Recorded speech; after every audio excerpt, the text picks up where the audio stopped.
Welcome back to Superbly Said Advanced English Vocabulary and Phrases. Yeah, it is really fantastic to be back here. We are diving into something super specific today. We really are. Uh-huh. Usually when you learn a language, there's this expectation of just collecting words like tools in a toolbox. Right. Like you need a hammer, you grab the word for hammer. It's very functional. Yeah, totally binary. Exactly. Yeah. But in the advanced stages of English, especially in a corporate setting, you don't just need a hammer. You need a precision scalpel. Oh, I love that analogy. Thanks. You need to express the power dynamics, the emotional undercurrents, all of that. And a quick note before we jump in, today's vocabulary actually comes from a SpeakDuo lesson. Ah, right. Yeah, so if you want to practice these exact phrases, you can go to SpeakDuo.com to meet new people from around the world on video calls. It is an amazing way to become more confident with your English speaking abilities. And that real-time practice is exactly what we are building toward with this deep dive, because our session today is, tailored strictly for you, the advanced English learner. No long preambles today. None at all. We are diving straight into 8 high-level idioms. We'll break down the nuances, compare them to similar phrases, and show you exactly how to use them with your boss, or even in an IELTS speaking Part 2 exam. So let's establish our first theme. A huge part of professional communication is, describing how we assess people. Right, first impressions. Exactly. Yeah. You meet your new team, and immediately human nature takes over, right? We make judgments. How do we describe that initial assessment? So that brings us to our first phrase, which is to set down as. Set down as. Yeah. To set someone down as something means to judge or label their behavior right from the start. But what's really fascinating here is the temporary nature of it. Okay, wait. How does that compare to, writing someone off? Oh, great question. Because writing someone off is incredibly final. Right. It's like a permanent decision. Exactly. If you write someone off, you are giving up on them completely. But setting someone down as, well, it's just applying an initial label, it can totally be changed. I mean, I like to think of it like putting a sticky note on someone's forehead. A sticky note, yes. It's a label, sure, but the glue isn't permanent. You can just peel it off later when you get to know them. That is a perfect way to look at it. So in the workplace, you might say, my boss initially set him down as inexperienced, but his presentation changed her mind. The sticky note was removed. That makes total sense. And for IELTS? In an IELTS Part 2 exam, if you have to describe a person, you could say, when I first met my colleague, I set her down as incredibly shy, but she's actually very outgoing in small groups. It really shows the examiner that you grasp the fluidity of interactions. But, relationships don't always improve. Unfortunately, no, they do not. Sometimes the sticky note comes off and things just fall apart. So how do we describe a partnership that suddenly shatters? For that, we use the phrase, throw someone over.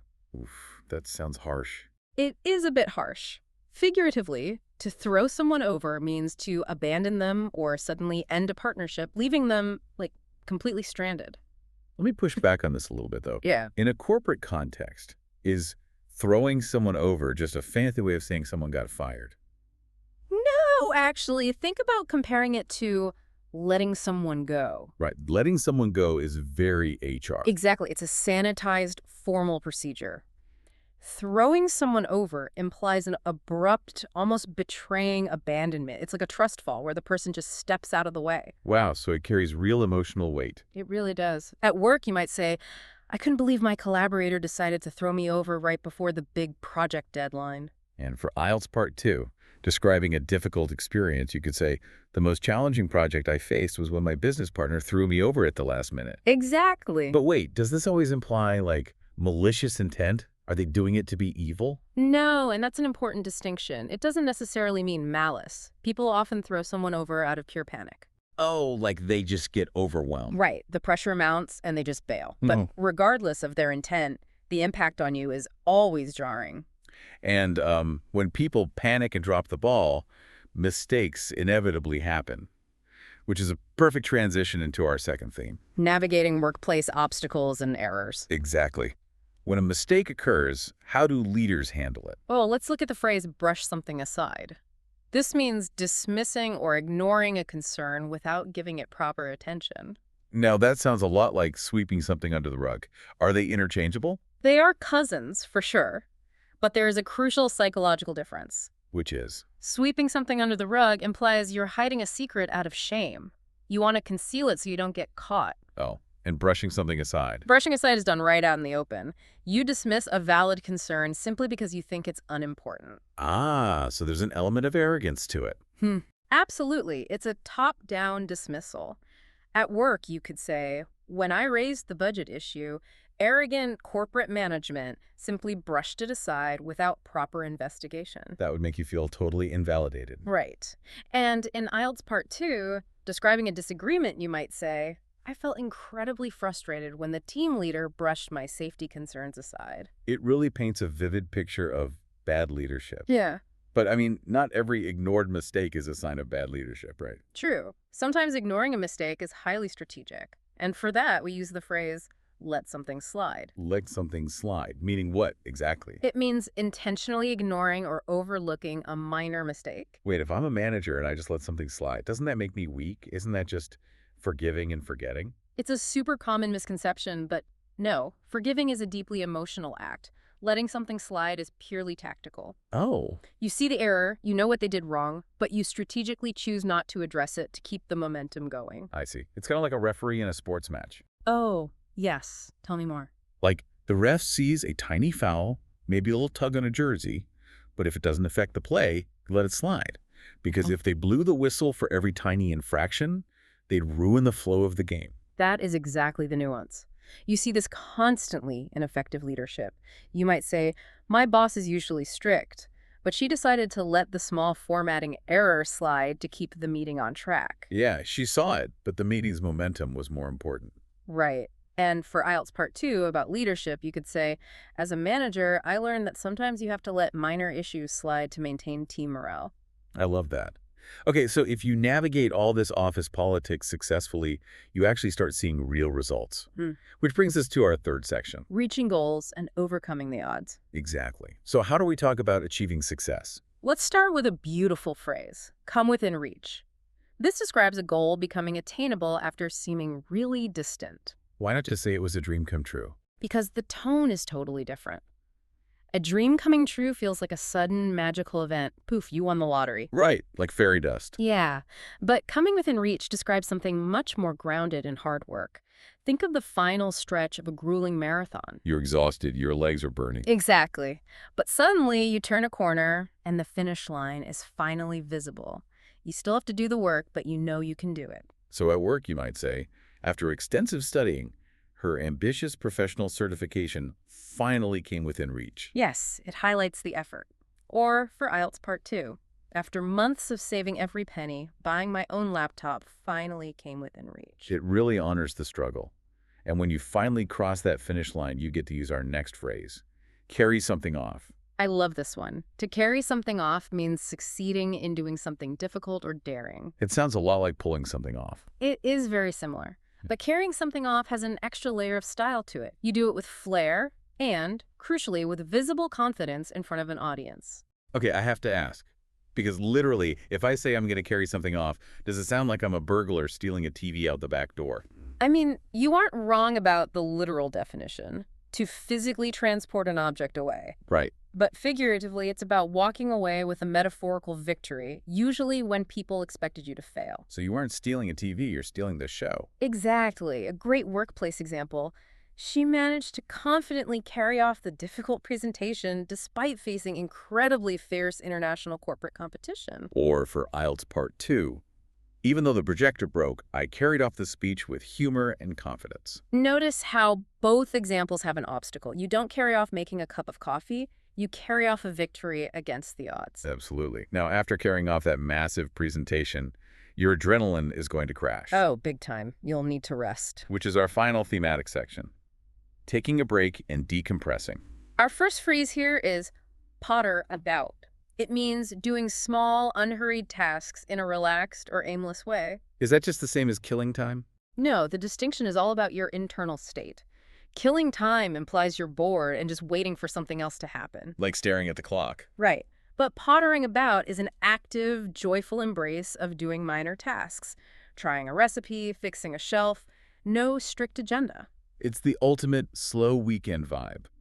You might tell a colleague, I just happily pottered about in the quiet garden all morning. Yes. Or for IELTS Part 2, describing a perfect day off, my ideal Sunday involves waking up late and pottering about the kitchen. It paints a picture of total peace. But what if you need a break because you were definitely not at peace? Then you need our final phrase, stage a disappearance. Wow, that sounds incredibly dramatic. Deliberately removing yourself from a situation or vanishing for a while. Honestly, it sounds a little...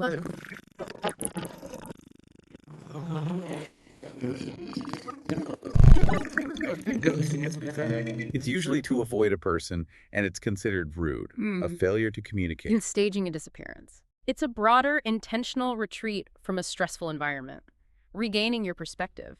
It sounds like a Las Vegas party magician. And now I shall stage a disappearance.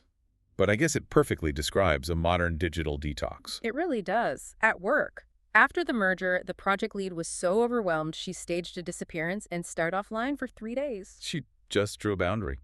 And for IELTS, when the internet becomes too chaotic, I find it healthy to quietly stage a disappearance. Precisely. You are the director of your own exit. Okay, we have covered so much ground, Uh-huh. and now we're going to transition to a rapid-fire quiz. This is the fun part. We want to test your ear for the figurative meanings versus the literal, physical meanings. Here's how it'll work. I'll read a question and 3 options. Option A, option B, and option C. I will emphasize the phrase.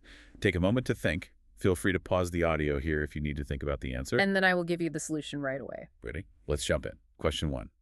Which sentence uses the phrase potter about correctly based on the lesson? Let's hear the options. Option A. The retired professor decided to happily potter about in the quiet garden all morning. Option B. The incredibly skilled artist decided to carefully potter about the beautiful ceramic clay vases. Option C. The terribly rushed executive had to quickly potter about the office before the meeting. Feel free to pause the podcast, or rather the audio here. And the correct answer is option A. Remember, potter about is for relaxed, unhurried tasks. It's not about rushing like the executive, and it has nothing to do with literal pottery or clay vases. A great trap right out of the gate. Question 2.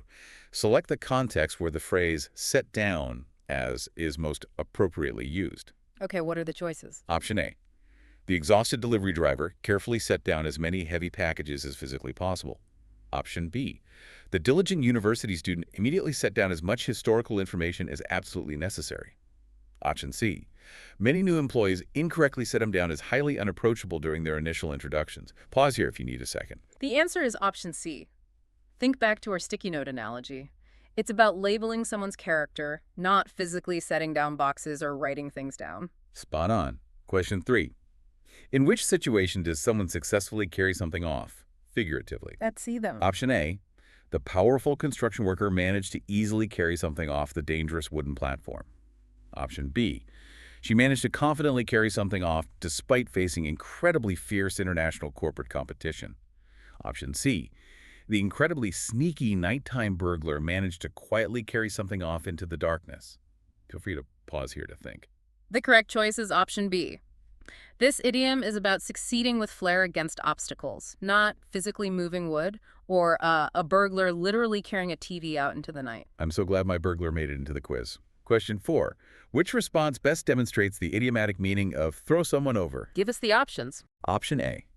The incredibly ruthless businessman decided to abruptly throw someone over right before the deadline. Option B. The incredibly strong professional wrestler managed to violently throw someone over the thick ropes. Option C. The panicked naval captain unfortunately had to quickly throw someone over the sinking lifeboat.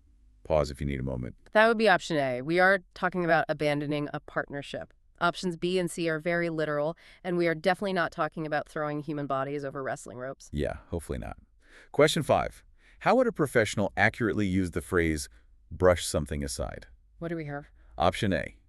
The incredibly diligent street cleaner attempted to carefully brush something aside during the morning. Option B. The highly talented artistic painter used colors to creatively brush something aside the canvas. Option C. The arrogant corporate management simply decided to carelessly brush something aside without proper investigation. Feel free to pause here. The answer is option C. This is about dismissing concerns from a place of arrogance, contrasting directly with the literal broom or paintbrush. Question 6. Which scenario perfectly illustrates a goal that has come within reach? So it. Option A. The exhausted basketball player desperately tried to physically come within reach of the ball. Option B. Her ambitious professional certification finally managed to clearly come within reach after extensive studying. Option C. The incredibly dangerous venomous snake suddenly started to dangerously come within reach of him. Pause if you need a second. The correct answer is option B. It beautifully recaps the idea of an abstract goal becoming attainable through hard work, not physical proximity to a basketball or a scary snake. Question 7. Which sentence accurately utilizes the advanced phrase, stage a disappearance? Okay, lay mommy. Option A. The overwhelmed famous celebrity decided to quietly stage a disappearance from the chaotic internet. Option B. The talented theatrical director successfully managed to beautifully stage a disappearance during the play. Option C. The incredibly skilled party magician attempted to dramatically stage a disappearance inside the box. Feel free to pause to think. It is option A. While it sounds like a magic trick, it's actually a deliberate retreat from a stressful environment to set boundaries. And our final question, question 8. Which of the following statements correctly uses let something slide figuratively? Last one, let's go. Option A. The excited young children decided to happily let something slide down the snowy mountain. Option B. The highly experienced corporate manager generously decided to let something slide regarding the error. Option C. The careless warehouse worker accidentally managed to dangerously let something slide across the floor. Pause the audio one last time if you need to. The final answer is option B. Bringing back our referee analogy, this is about tactical forgiveness. Choosing to ignore an error to keep things moving. It has nothing to do with gravity or snowy mountains. Amazing. Congratulations to everyone listening if you navigated those little traps correctly. And even if you missed a few, you've just seriously upgraded your vocabulary. Before we wrap up this deep dive, do you have one final thought to leave everyone with? I do, yeah. It goes back to why we study this nuance. When you use idioms like let something slide or brush something aside correctly, you aren't just proving your fluency. Right. You are signaling to native speakers that you understand the unspoken rules of professional diplomacy and office politics. Think about how much power is hidden in knowing exactly how to describe a mistake without directly pointing a finger. That is profound. Yeah. The words you choose really dictate the reality in the room. Thank you for walking us through this, and thank you all for joining us on this deep dive. Take these precision scalpels, read the room, and carry your next conversation off with total confidence. Catch you next time.